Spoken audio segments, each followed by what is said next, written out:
Assalamualaikum. Inilah 7 ikan yang bisa hidup di darat menurut channel FM. Ikan adalah hewan laut yang menggunakan insang untuk bisa bernafas di dalam air, maka dari itu mereka tidak bisa lama-lama hidup di darat. Tapi siapa yang menyangka kalau ada ikan yang bisa bertahan hidup di darat, bahkan ada ikan yang bisa hidup hingga puluhan hari tanpa air. Dirangkum dari berbagai sumber, sebagai berikut. 1. Tembakul. Ikan ini mempunyai keahlian selain mampu bertahan hidup lama di daratan juga bisa memanjat akar-akar pohon bakau Chrysopora, melompat jauh dan berjalan di atas lumpur. Ikan yang setiap kalinya bisa bertahan sampai 7-8 menit di darat ini mempunyai nama yang berbeda-beda, dikenal juga dengan sebutan ikan timpakul, gelodok, glodok, gabus laut, lunjat, atau dalam bahasa Melayu disebut dengan ikan belacak. Ikan tembakul adalah jenis ikan dari beberapa marga yang termasuk ke dalam anak suku Oxurdercinae. Selain bisa berjalan di lumpur, ikan ini juga senang melompat-lompat ke daratan. Ada yang sendiri, atau berdua. Beberapa juga bergerombol, 2 diantaranya terlihat bertengkar merebutkan wilayah mereka. Seperti mata kodok yang menonjol di bagian kepala, tampang ikan ini sangatlah khas. 2. Lumba-lumba dan paus. Salah satu mamalia yang memiliki paru-paru adalah lumba-lumba dan paus. Sebagai ikan tentu beraktivitas di air, tapi karena juga membutuhkan oksigen maka sering muncul di permukaan. Kulit lumba-lumba ini juga mampu memperkecil gesekan dengan air, sehingga lumba-lumba dapat berenang dengan sedikit hambatan air dan membuatnya bisa bertahan di luar air, meskipun hanya beberapa menit saja. 3. Lele Jawa. Ikan berkumis lele Jawa adalah salah satu ikan yang bisa hidup di darat loh, makanya saat tidak ada air di sekitar tempatnya ikan ini masih bisa hidup dan masih bisa bergerak lincah. Karena ikan ini memiliki organ pernapasan yang memungkinkannya dapat menghirup udara di luar, alat pernapasan tambahan yang membantunya di darat disebut arboresin. Yang merupakan sebuah organ membran yang berlipat-lipat penuh dengan kapiler darah, organ ini ternyata berada di ruangan yang bersebelahan dengan insangnya.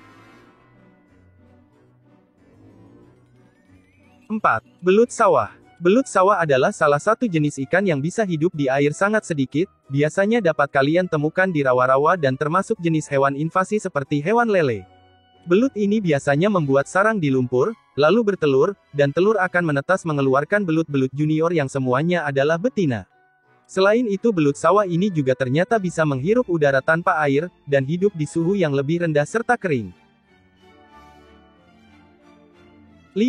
Mangrove Rivulus. Ikan mangrove rivulus adalah ikan yang mampu hidup di darat selama 2 bulan lamanya. Ikan ini biasanya ditemukan di rawa-rawa tropis seperti di Brazil dan Florida. Jika hidup di darat, ikan ini akan diam saja meringkuk di atas pohon bakau, arena pada saat di darat fungsi insannya itu akan buruk dan ia akan bernafas melalui kulitnya. Selain itu ikan ini malah bisa melompat saat di darat, ia melompat dengan menggunakan ekornya dan jika ada serangan kecil ekornya ini akan membantu melompat untuk menangkap mangsa tersebut. 6. Gabus utara. Ikan gabus utara ini memiliki nama ilmiah Channa argus atau spesies ikan yang juga bisa hidup lama-lama di darat. Ikan yang berasal dari China, Korea dan Rusia, ini bisa bertahan di darat selama 4 hari. Bisa berlama-lama keluar dari air, baik di lingkungan yang berlumpur maupun yang lembab. Maka saat air di tempat mereka mengering, ikan ini bisa berjalan menuju daratan dan mencari tempat baru untuk mengubur diri di dalam lumpur sampai kembali berair. Selain itu ikan ini juga disebut sebagai predator air tawar yang sangat berbahaya, ia bisa melahap habis ikan-ikan lainnya di dalam tambak. Nah karena kemampuannya bisa bertahan di daratan, ia akan membangun sarang pada musim kawin di antara tumbuhan dekat air. 7. Belut dinosaurus. Belut dinosaurus memiliki insang dan paru-paru, makanya mereka bisa bernafas di air dan juga bisa hidup di darat. Hewan ini ternyata juga merupakan kerabat dekat dengan Eusthenopteron yaitu hewan laut pertama yang bisa berjalan di daratan.